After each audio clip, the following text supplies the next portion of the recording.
Hey, Sophia.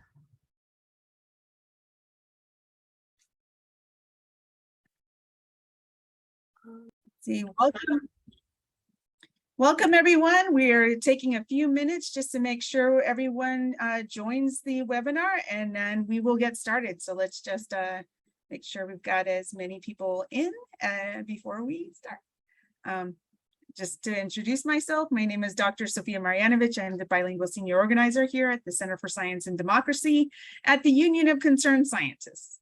And so welcome everyone. Welcome to the National Voter Registration Day Kickoff Month of Action.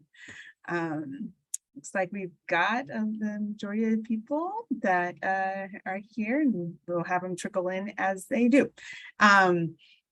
So again, my name is Dr. Sophia Marjanovic. I am the bilingual senior organizer here, and the reason why we are bringing people on today is to help maximize turnout, as many registered voters as we can within your networks. Yeah, so I'm going to set some ground rules for today, because we want to make sure the process for our time here is spent most efficiently. And so I am dropping in the chat a question or a link for a question and answer. Hold on. Question and answers. So that's the bit.ly link, bit.ly.nvrd-UCS 22. You can, no, that's fine.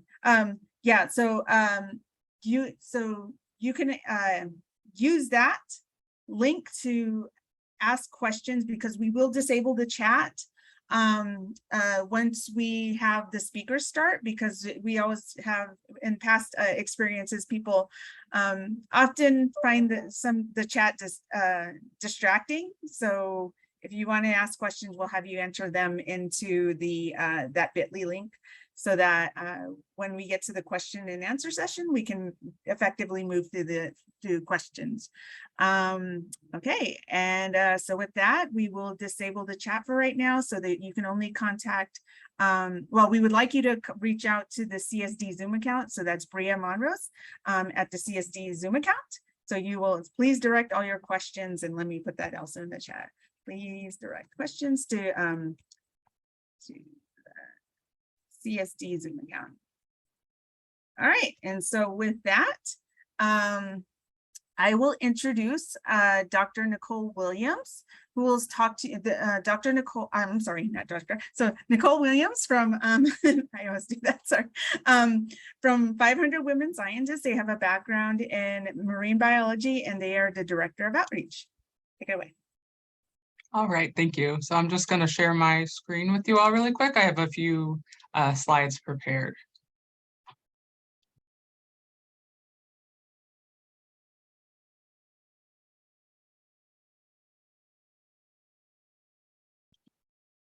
All right, so thank you so much, Sophia, for this wonderful invite. And I'm here to talk about some of the initiatives and all of the great work that 500 Women Scientists has been up to over the past few years. I don't want to take up too much of your time, but I'm going to talk about the mission of 500 Women Scientists, why scientists' engagement in the midterm election is so important, and then give a few examples of some pod events over the past few years, and then I'm going to end with ways that you all can get involved locally in your own communities. All right, so 500 Women Scientists is an international grassroots organization with the mission to make science open, inclusive, and accessible by fighting racism, patriarchy, and oppressive societal norms. We carry out our mission through programs and initiatives led by dedicated teams and our local chapters, which we refer to as pods all across the world. So our initiatives fall under our 3 pillars, which are changing the face of science, holding institutions accountable, and building collective power. So before I talk about some of our voter engagement events that our pods have hosted, I was hoping to share this brief 2-minute video by Evidence for Democracy. They are a Canadian nonprofit organization, and they advocate for evidence-based policymaking in the government. And I think they do a really excellent job of kind of summarizing the importance of scientist voter engagement. Hold on just a minute. Okay.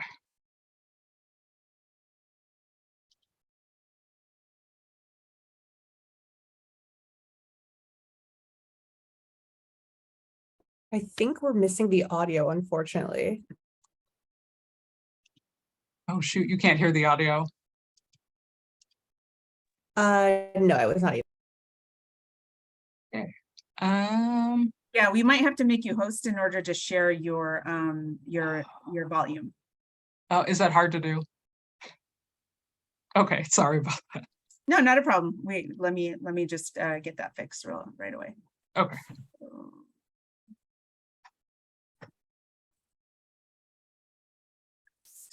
And it should be at the top, I think at the top of when you click on the top of like bar of your screen, should be able to share volume or sound.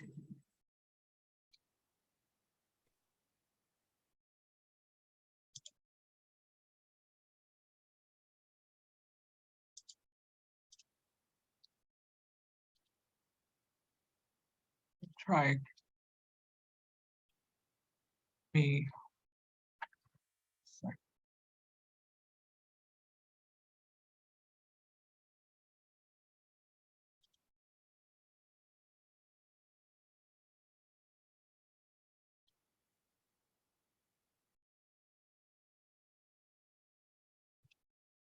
Sorry, guys. Hold on just a second.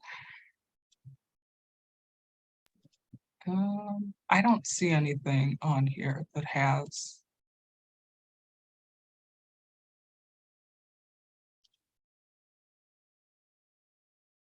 If you'd like, we can just, Sophia, you're muted, by the way. We could just drop the video link in the chat and people can watch it later if that's easiest. Yeah, that's probably easier. Yeah, also make me host again. Let me see if I can troubleshoot.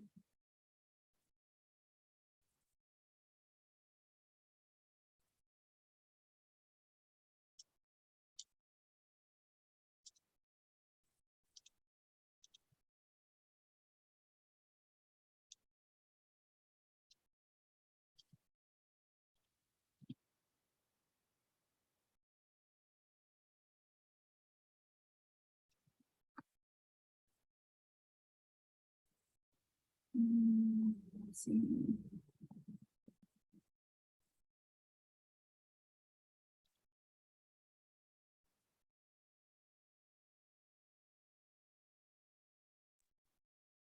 Yeah.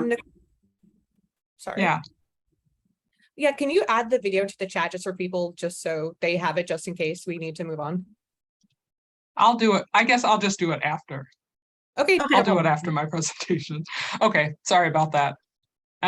So I'll just move on. Okay, here we go. All right, so what is a pod? A pod is a local chapter, and it's open to any woman or gender diverse person who supports our mission. Pods are based in specific geographic locations worldwide, and corresponding pod names refer to a geographical location. So for example, we have our Chicago pod, Nigerian pod, San Antonio pod, etc. Right now we have 542 pods in 93 different countries. So if you want to find out more information on how to get involved, you can visit us at 500womenscientists.org/joining a pod to find a pod near you. The goals of our pods are to push for equity and inclusion, develop and strengthen access for traditionally underrepresented groups to fully participate in and become leaders in science. So now I wanted to talk about a few examples of some activities that our pods have hosted over the past few years. So in October 2020, as part of our Get Out the Vote efforts, we partnered with the filmmakers of the documentary film Storm the Gates. The that movie looked at the lives of 3 women who ran for office. And we also hosted a week-long United States-wide virtual screening. So we had about a little short of 300 pod members watch the documentary. And then on the last day of the screening, we organized a postcard writing campaign with Vote Forward to remind voters about the upcoming election. Vote Forward is a wonderful organization, and they help to empower grassroots volunteers to encourage their fellow citizens and underrepresented communities to vote. So if you don't know about them, you should definitely check out their website. Now I'm going to talk about a few local examples. So the New Haven, Connecticut pod was very active over the past few years. They teamed up with Yale Votes to register new voters on National Voter Registration Day. They also provided rides to their local community members to the polls. And then along with the Tallahassee, Florida pod, they also co-hosted a letter writing party, and they wrote 430 letters, which is really impressive. There also was a lot of voter engagement within our Canadian pods. So the Canadian pods provided Canadians with the tools to not only advocate for science amid federal and provincial elections, they also amplified STEM-related nonpartisan election efforts. Over 600 voters sent letters to their federal candidates calling for them to be champions for science and also asking how their party planned to support science and evidence-based decision-making. So what we're doing right now, we're once again partnering with Vote Forward to write letters to voters. So if you're interested in getting involved with this activity, you can go to votefwd.org/500WS. And I'll share this link with you too at the end. So I'm just going to end with a quote from Mary Church Terrell, who was an educator and founding member of the NAACP. So lifting as we climb, onward and upward we go, struggling and striving and hoping that the buds and blossoms of our desires will burst forth into glorious fruition. She said this in response to the fight for the right to vote. So I know you missed the video, and I'm going to share that with you at the end. But I just wanted to say that we have no excuse not to vote. Our health and safety depends on science. If you are a scientist and would like to get involved in advocacy efforts, you can start with getting involved with 500 Women Scientists or the 2 other organizations here today, the Union of Concerned Scientists as well as SACNAS. You can also follow us on Instagram and Twitter at 500 Women SCI. And then I also added the links again for joining a pod and for our Vote Forward initiative. And if you have any other additional questions, you can email me at nicole@500womenscientists.org. Thanks. Great, thank you, Nicole. Yeah, so our next speaker is Dr. Darryl Monteau at the Society for the Advancement of Chicanos and Native Americans in Science. Great, thank you. I also have a short presentation to share just to give some more background information on SACNAS. So bear with me one moment, please. Nicole, you might need to transfer to Darryl, the host. Or okay. I just did it. Okay, great, thanks. Thank you.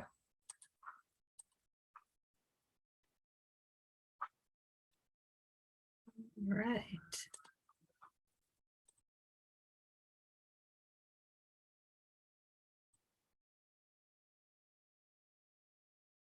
All right. So before I begin, I'd like to greet you in my native language. Deonde Papa, Dr. Darryl Tapano Monteau, Con SACNAS Gyat Saw. Hello, everyone. It is really good to be here with you today in this space. My name is Darryl Monteau. I am from the Kiowa Nation of Oklahoma, and I currently reside in Lawrence, Kansas. I work as the Associate Director for Mission Programs and Native Initiatives for SACNAS. SACNAS is an inclusive organization, and we are dedicated to fostering the success of our members, from college students to professionals, in attaining advanced degrees, careers, and positions of leadership in STEM. At SACNAS, diversity, equity, and inclusion are not abstract concepts or buzzwords. They are values and the heartbeat of our programs. They are part of our DNA. As the nation's largest multicultural, multidisciplinary STEM diversity organization in the country, SACNAS creates space where our members, partners, and staff feel they belong and can embrace their intersectional identities. Our work is rooted in the pursuit of STEM excellence, with the knowledge that inclusion will advance discovery and promote access and opportunity in traditionally underrepresented communities. As stated before, we are one of the largest multicultural, multidisciplinary STEM diversity organizations in the country, and we host an annual STEM conference, and we also have the largest multicultural, multidisciplinary national student chapter network. Our community, of course, spans, as I mentioned, from college students, including community college, through the professional level, STEM disciplines, ethnicity, background, and location. Our name, Chicano Hispanics and Native Americans, is a testament to our founding. SACNAS is a fully inclusive organization for anyone to join, for free even. We currently have over 9,000 plus membership. At the time of SACNAS's founding in the 1970s, there were only a handful of Chicano and Hispanic Native American scientists in the US. Though the numbers have increased significantly, our communities are still vastly underrepresented in every facet of science, technology, engineering, and mathematics fields. Our work is to achieve true diversity in STEM. True diversity means that the STEM fields, including leadership positions, reflects our nation's demographics. The SACNAS conference, the webinars that we host, and events provide students with a mentoring focused opportunity to present their scientific research and other critical skills to their education and career. Through a commitment to scientific exploration and the excellence in all SACNAS programming, SACNAS promotes the highest standards, ensuring that SACNAS scientists are prepared to excel in any environment. SACNAS chapters, as I mentioned, are located across the nation at various institutions, again, from community college to four-year institutions and research universities throughout the nation, and provide year-round local support and strengthen leadership development for scientists from underrepresented backgrounds. And it's this particular population that we most encourage become involved in terms of voter registration. SACNAS leadership initiatives take scientists beyond the labs and into the halls of power to lead the way to better, stronger, and more inclusive science programs. SACNAS is committed to developing leaders, scientists at the cutting edge of their fields, as well as community leaders who pave the way for the next generations. As I mentioned, through our annual conference and year-round activities, SACNAS is building a network that is innovative, creative, and powerful, as well as inclusive. In our last in-person conference, we hosted our largest registration ever, totaling over 5,800 participants, and we were very happy to be invited to Hawaii to be a part of that and to celebrate. This year, we are scheduled to be in San Juan, Puerto Rico. We are monitoring what's going on there right now. And if you are already a member of SACNAS, you should have received a communication today, just kind of stating that we are assessing, and our hearts go out to the island of Puerto Rico. SACNAS connects to role models and to opportunities. At our conferences, we have learned that students would like to be a part of our community, most usually after the conference, especially if it's their first time attending, in that they report meeting people who have helped them advance in their college academic careers and professional careers. Too often, Chicano, Hispanic, and Native American students who are interested in the STEM fields feel they need to leave their culture at the lab door. SACNAS helps scientists merge and integrate their complex identities. At SACNAS, we work to create a new STEM environment where minority scientists don't feel they have to leave their cultures at the lab door. Rather, SACNAS helps diverse scientists merge and integrate their diverse identities, creating space to include the unique contributions and perspectives of all. by equipping and empowering our members with tools, resources, and connections they need, by showcasing talented scientists who come from diverse backgrounds, by making members feel they can bring their full selves to STEM. SACNAS inspires students to continue their education and careers. We, of course, partner with a lot of different organizations and groups in STEM, in industry, and in academia. And again, we are committed to achieving true diversity in STEM by cultivating and celebrating a community where you can be your whole self and bring your diverse voices, experience, backgrounds, and talents. I want to thank the Union of Concerned Scientists for coordinating this event and inviting SACNAS to join. The founders of SACNAS established our organization as a network, knowing that voices are stronger together. Our collaboration with the Union of Concerned Scientists shows our founders' legacy of civic engagement and community visibility. Voting is our right and duty as citizens of this country, and for me, it is personal. I am proud of my Native American heritage, and I'm always encouraging my family and Native people in my community to register and vote. So why is it personal? Well, for starters, women did not have the right to vote until 1920, and Native Americans did not have the right to vote until 1924. So when it comes to voting, knowing how history has not always been in my favor, it is important for me and it should be important to you. Our SACNAS membership is diverse and expands across the country. We are fortunate to have such a wide representation, and even more proud of how all of our members are involved in their communities and when it comes to voting. There has been a lot happening over the past few years. It is vital we stay informed on all topics that not only affects us, but our families, our communities, our jobs, and our work in STEM. If anything, the past few years have taught us how important our vote is and why it matters. We know a presidential election year brings out a lot of voters, especially young voters, but midterm elections are just as important. We need to encourage everyone to get out and vote during midterm elections to make sure that they are involved in decisions impacting their everyday. Midterm elections can change up so many things. These elections can impact Congress, your state and local governments, and give power or take away power on major issues. Of course, we encourage those who have not registered. We want them to get registered. We want them to make a plan and to be involved. We want them to understand and know that plan in terms of if they're going to be voting by mail or in person, and to also encourage them to research and be aware and understand the offices and issues that will be appearing on their ballots. And of course, when it is time, we want them to vote. Oh, thank you again to the Union of Concerned Scientists for hosting this event, and to 500 women scientists for also being involved. Great. Thank you both Nicole and Dr. Darryl Monteau. Dr. Monteau. Thank you for sharing why it's important to vote. One of the other things that I can also contribute from the Union of Concerned Scientists, why we are so invested in helping people, especially scientists like yourself and people who are pro-science like yourself, and getting involved in voting, is that voting is the first step in the process for implementing solutions.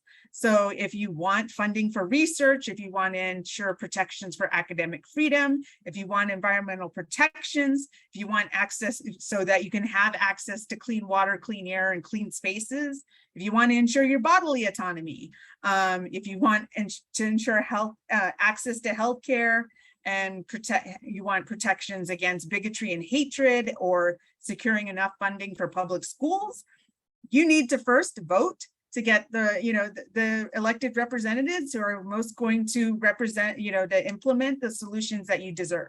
So yeah, so that's why Union of Concerned Scientists has been doing all that we can, and helping people understand, one, the importance of voting, but also standing up to protect the right to vote, having access to fair elections, to counter voter suppression, because it is, we think it's part of our civic duty to, one, not only vote, but continue to show up and work with communities after the vote in implementing the solutions that people like you and me all deserve.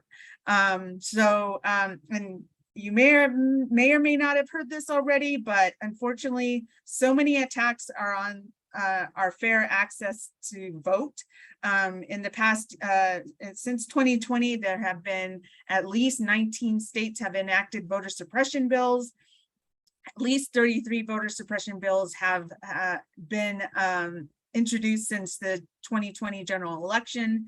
That you've seen in the news, there have been fraudulent recount attempts, increased recall attempts, with gerrymandering that happened in the past 2 years. That is going to impact the next 10 years.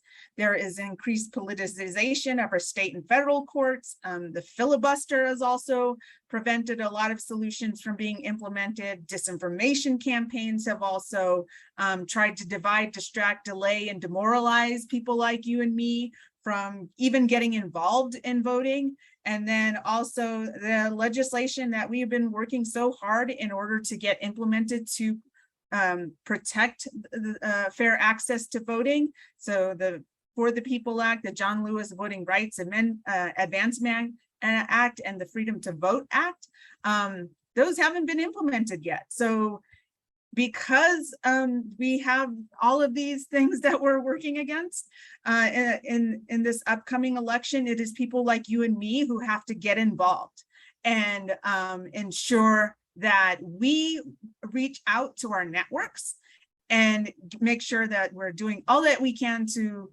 mobilize the people that we know to show up and vote in the next election. We know that just showing up and voting, everyone has a right to have a fair chance to say who should be representing them, and that's all that you need to have a concerned scientist wants people to have that fair chance. And so yeah, so definitely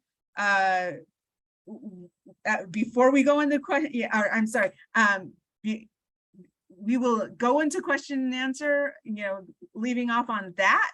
And then we'll have an activity shortly after this. So opening it up for questions or questions.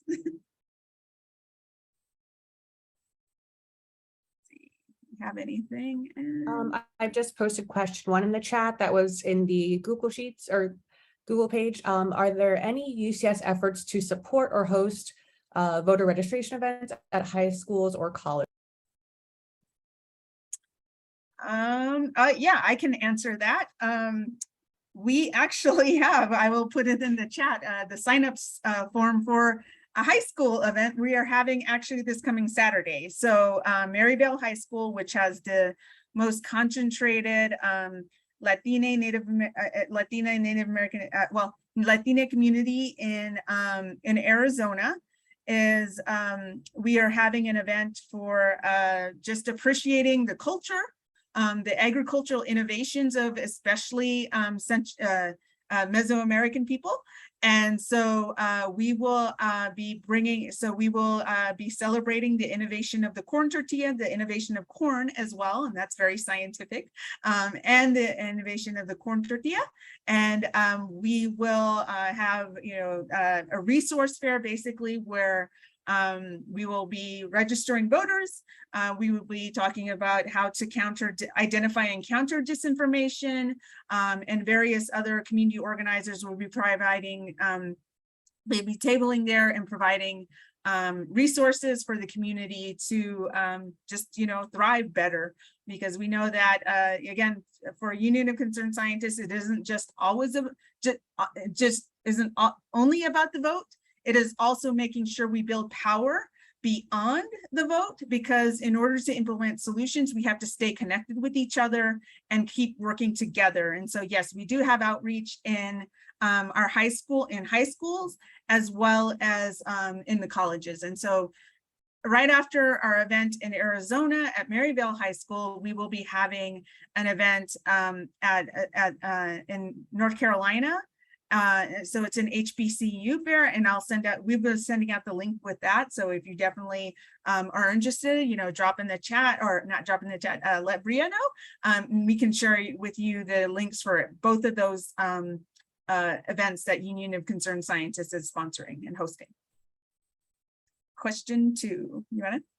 Yep. Question 2, what is the best way to scale up voter registration? We tried to get STEM college students to show up and learn about registration. Can you discuss tactics, locations, and lures that work well?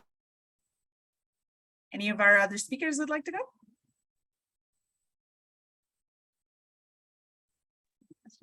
I was just thinking, I think Union of Concerned Science is also a partner with them. So there's this organization called Science Rising. They're a nationwide nonpartisan movement fighting for science, justice, and equity in our democracy. 500 Women Scientists has a lot of college students who are STEM based.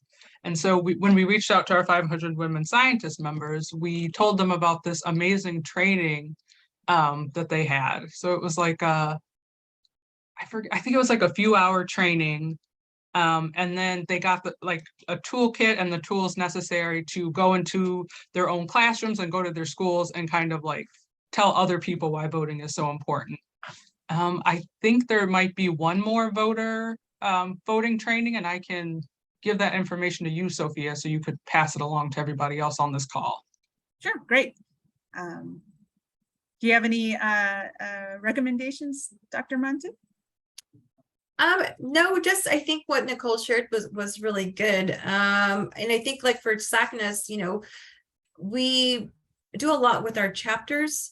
And I'm going to be honest, these past couple of years, because of the pandemic and because of students, just actually now returning back to campus, that involvement was a little difficult in terms of like really interacting with our students, but hopefully moving forward, we will be able to do a little bit more. But yeah, I think some of the resources that are shared were good.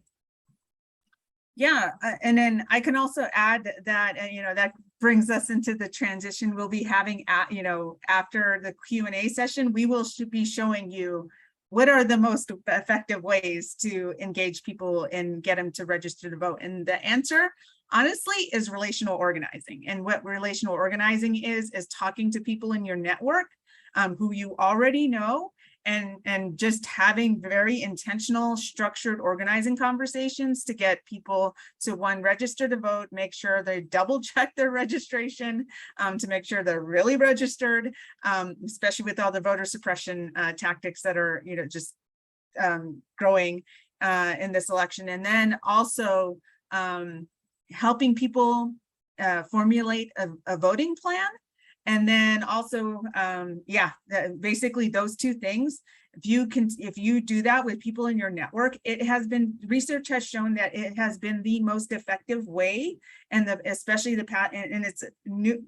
The metrics for measuring it are fairly new because a lot of people never thought about doing it, but the research that has come out has shown that it increases, like text messages to people who you are in your network, it increases voter turnout by 8.3 or 8.7%.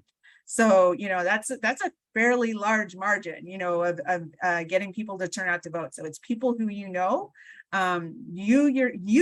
who are here have the most effective way of turning people out to vote, because I've done in the past just knocking on doors of strangers, and I'm pretty good at it, but when I talk to my family and friends who have been apathetic, I've been also able to get them to vote. And I'm sure some stranger who has no connection to them would have ever been able to do that. And on average, it takes about 5 conversations to flip someone who is like completely apathetic or completely a hard opponent to you, to get them to, to persuade them to show up to vote, but it is worth it. So we'll move on to question 3.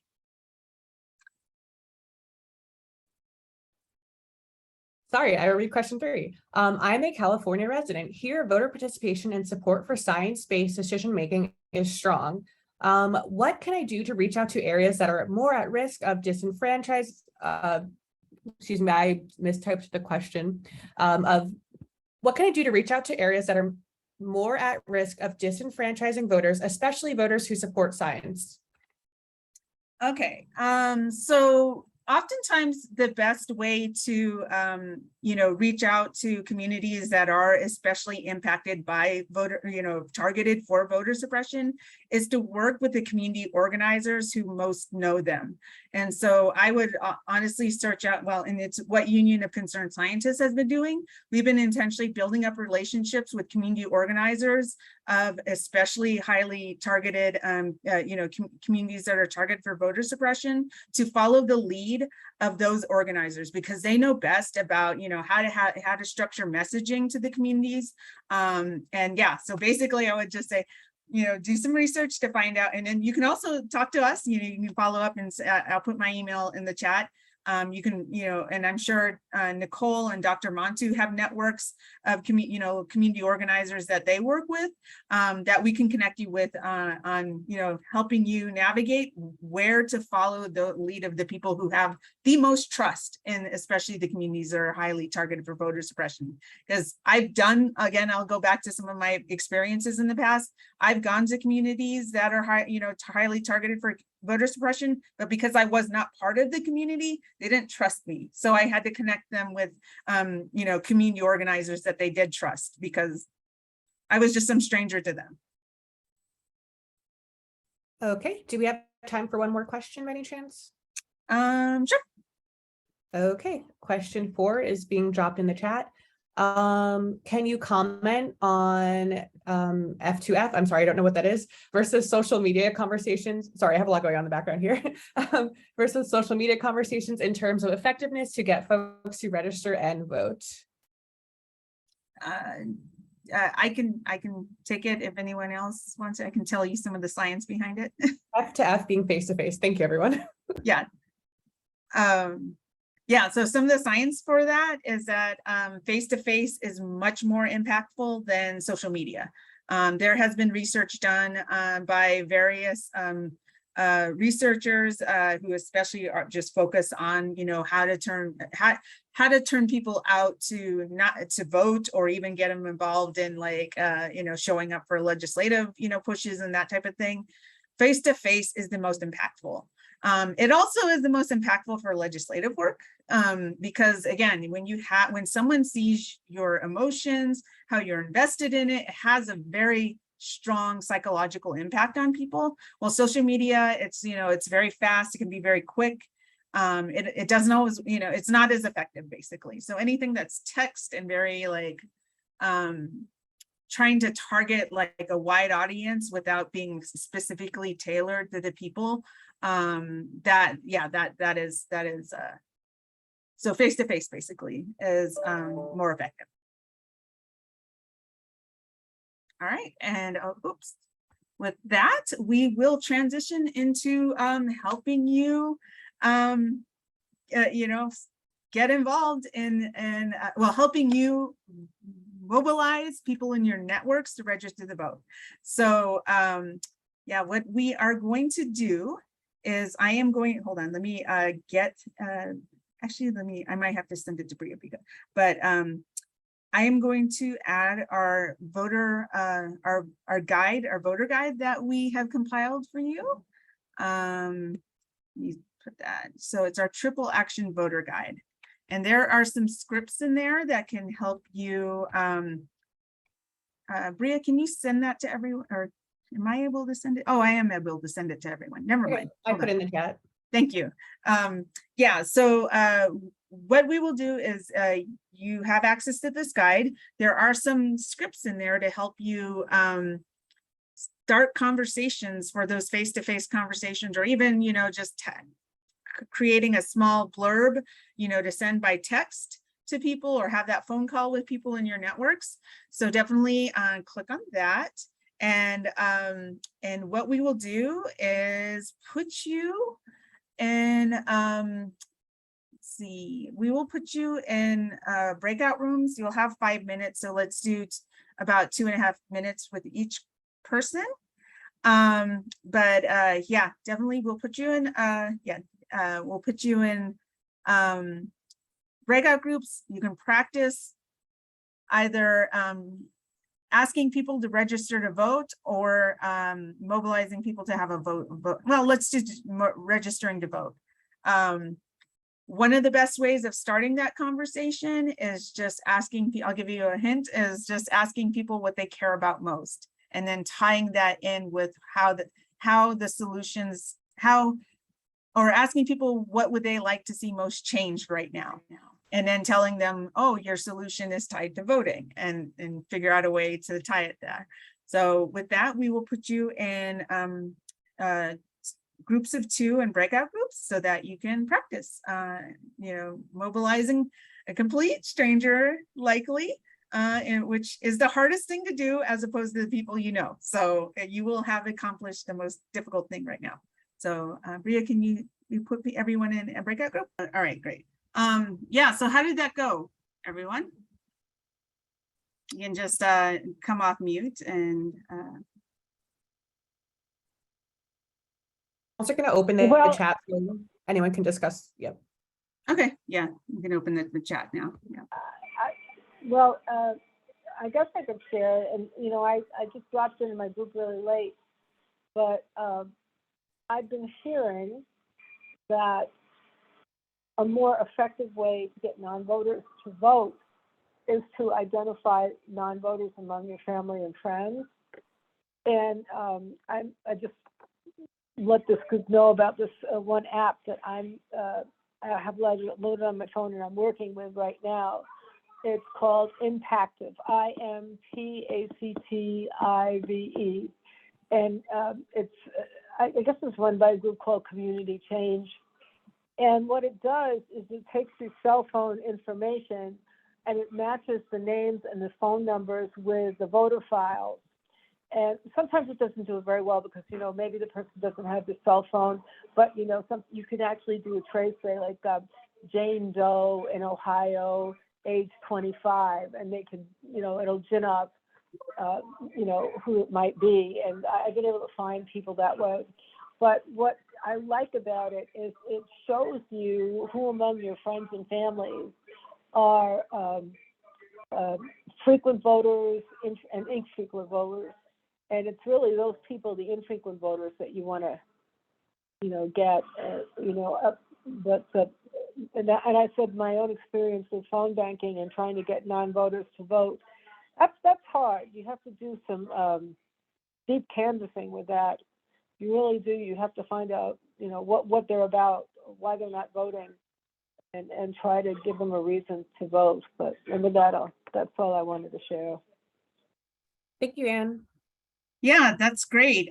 Yeah, I am aware of the different apps that are available. That's great. You're using an app to measure your, basically to help you with relational organizing, but also to have, show your impact. That's one of the things about that app. So that's great. I think, I'm not sure, I know it does cost some money. And so if you're with an organization that uses it, that's one way of being able to access it. But if you want to also, I think access it as an individual, there's ways of contacting whatever.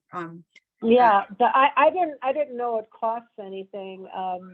I just got it through the one group that I'm working with, Community Change. Yeah. And so you're aware of Impactive. I like it. Like I was saying, there's another one that the Democrats put out called Swipe Blue. But yeah, we're 501c3, so we can't talk about we can't do sorry. So yeah, we have to cut you off there. They've got a lot of rules about that stuff. Yeah. Yeah. So especially now, so we can't talk about. Okay. Yeah. Thank you. Okay. Yeah. Any other? How was that? Was that hard for anyone to start that conversation with someone you don't know or likely don't know? Or was it fairly easy? Oh yeah, Robert, do you want to go ahead? I'm gonna ask you to unmute. I found it hard. The two of us we weren't good at chat. And we weren't good at role playing. So it didn't really work. Yeah, I get that. So I've been one of those people that has to knock on doors and talk to complete strangers. It is always very hard at the very beginning. Even the most seasoned organizers will stumble at the beginning. So that's why I also did this, to make sure that, you know, you get over the fear of it, because you've done the hardest thing, is just talking to a complete stranger about voting, which is, you know, especially in our society, talking to people about anything that, Right. you know, anything remotely even political can be like, people shut down. And there are some people who are like, I don't discuss my voting with anyone. So you may encounter that, you know, among people in your friends and family. So, or people who are reluctant, you know, to do that. But with that, we are then going to, now that you've had some practice and you've got done the hardest thing. Oh, I'm sorry. I'm not exactly sure about the answer to the question with TurboVote. I've used TurboVote definitely more than vote.org, so I'm more familiar with it. And we do recommend that in our guide. So definitely I would go with TurboVote, because it also has prompts, I think, to help you ensure that you're registered. Okay, so with that, we are going to have you do an action, and that is to reach out to 3 people in your network. You can just text them and just say, hey, are you registered to vote? You know, and or if you need a little bit more in your text, you know, like, hi, you know, I'm your friend or family member. It's really important, you know, like how, you know, how you set up the conversation you just had with the stranger. You say, hi, it's really important that people vote because of whatever solution you need. Send that in a text. Can you do that with 3 people right now? Can we get a thumbs up, or, you know, like either in the chat? Very good. All right. All right. So let's do that. Let me give you 2 minutes to do that.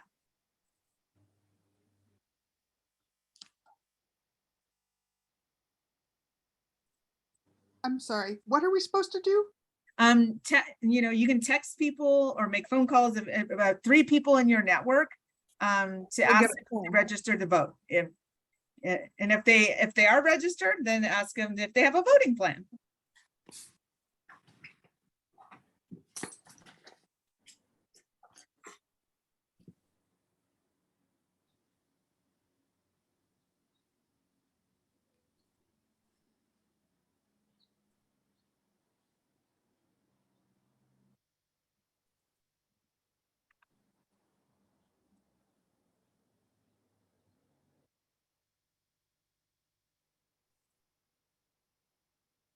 Gretchen, are you speaking? Sorry, I muted you because of the background noise. Oh, sorry. Thanks. Just getting her phone. Awesome.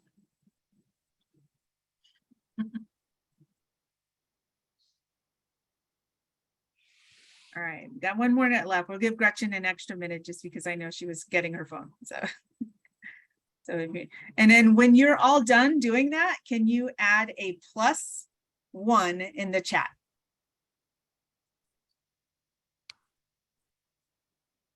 When you're done texting 3 people about whether they have a vote, whether they're registered to vote or have a voter registration plan, put a +1. If you want to do more, you know, like tell us how many you've actually put a +3. Let's do that, because, you know, if you do 3, but if you do more, tell us how many you do in the chat by putting a plus in whatever number you've reached out to.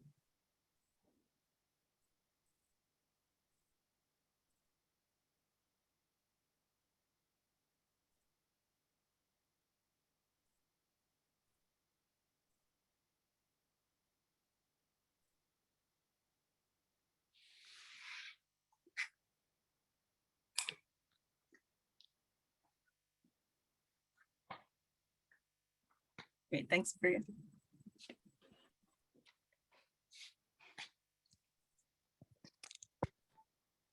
All right, awesome. Jonathan has done 3. Great. Anyone else? Catherine has done 3. Awesome. It's like, I'm going to be like the Count Dracula. 3 voters. So that's 6 voters. Janet has Great. also done 3. Janet private messaged me by mistake, but Janet has also done 3. So 9 voters. Mary, that thumbs up, is that 3 people?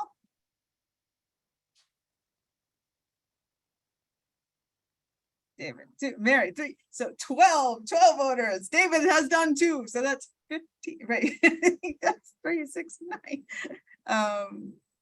Yeah, 12 with Janet and then 12, 13, 14 voters. See, so we have 14 voters. We've maximized our impact beyond ourselves. So you've maximized your impact beyond yourself to 14 people so far, right in this session, making sure people are registered to vote.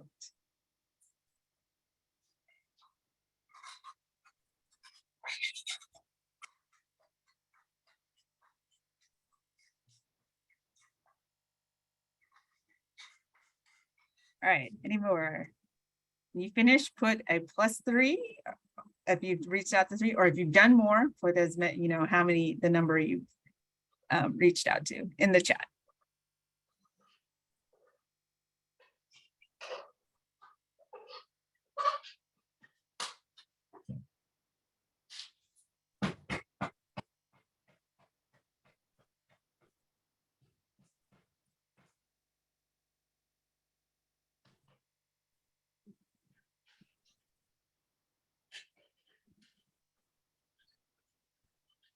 All right, so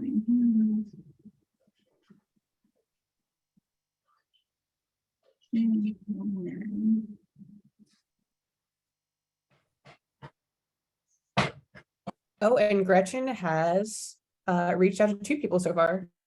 awesome, great. So that's 16 voters.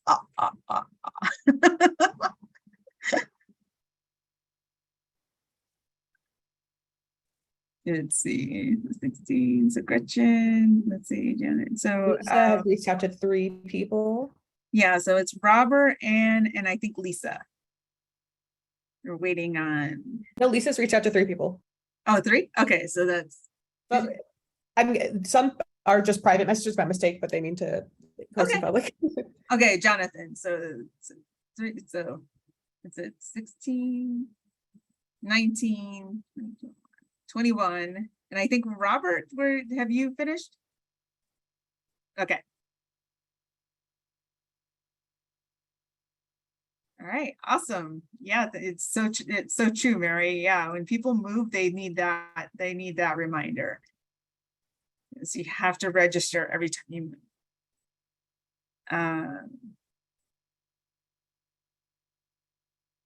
All right. Robert and then did Ann private message you, Bria, or Robert? Ann's got 2, so that's 21, 20, 23 people we've reached out to so far. Great, awesome. And Robert, have you reached out to anyone? Not yet? Okay. All right. All right, so that's great. So I think well, I don't want to have everyone on here forever, but when you've reached 3, you know, or you can keep going. In fact, I encourage you to keep going. Reach out to, you know, what I sometimes do is I just copy the text, like have a text sometimes that is what's the word, kind of general, like, hey, have you registered to vote? Just copy it, and then I just like start blasting it to everyone in my you know, like contacts. Well, I think it's appropriate, you know, not some people, I don't talk to them that way. So definitely, you don't want to turn people off all the time.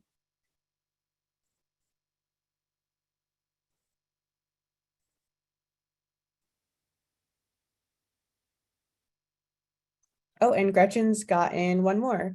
I've also included in the chat that for people who want to share with their networks or on other social media sites, if you want to be able to share with friends or family or colleagues to ensure that they're registered to vote, there's a link that they can check their own voter registration status at vote.gov, and I've included that in the chat. Awesome. Or you can also do to Broadwood as well. So either works. All right. So with that, I don't want to have people on too long. You can continue to keep working on mobilizing, you know, registering or ensuring people are registered to vote in your network. Certainly that is what we're asking you to, great, Anne. We're asking you to do, if you can reach out to 3 more at a time, or just keep going to everyone in your contacts in your phone, or even, you know, wherever you go, find out what the voter registration deadline is in your state, and wherever you go, you know, be that person to tell people, hey, are you registered to vote? You know, because again, you have the most impact on making sure that people are registered to vote, or are able to show up to vote. Sometimes people need rides, you know, so if you can be that person that can give people rides, be that person, because you are the change maker in your community. Just going to put it all out there, because of COVID, a lot of the voter registration, or a lot of the voter registration lists are completely out of date, because so many people have either died, some people have moved, a lot of people have moved. And so they're like, I think Gretchen, or was it Gretchen or Mary, who had mentioned that they had to remind their relatives who moved, you know, to register to vote. So it's people like you who have to be the people, or the person to actually reach out to people in your networks, because we can't vote on traditional ways of reaching voters in the past, because just the voter registration lists are just so out of date at this point. So yeah, so with that, our next, like I had mentioned earlier, we are going to be having an event for, you know, helping to especially register voters at Maryvale High School in the Maryvale community. That is this coming Saturday, what's it called? September 24th. I'm going to put that in the chat. So if you are especially in the Arizona area, you can show up to that. And then we don't have the link yet for the HBCU fair in North Carolina. So the Historically Black Colleges and Universities Fair. But once we have that out, we can definitely put, you know, in that link, the bit.ly link, that you would like to be to get that information, we can send that to you as well. And you can send it to your networks. If you know people who are also in Arizona, send them that link for what's happening at the Maryvale High School. It's gonna be great. We're gonna be celebrating corn tortilla. We're gonna have tacos. So, you know, it's gonna be an awesome, you know, time of getting people together and celebrating not only the wealth of knowledge of scientific innovation of even developing corn, but also the corn tortilla, which so many of us eat this type of food around the world now. So yeah.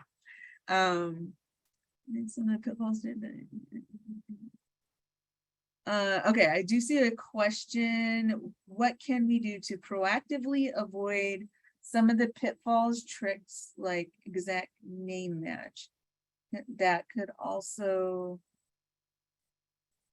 get a voter deregistered or a vote not counted? Yeah, since a lot of that is, you know, every state is decentralized, or our voting system in the country is decentralized.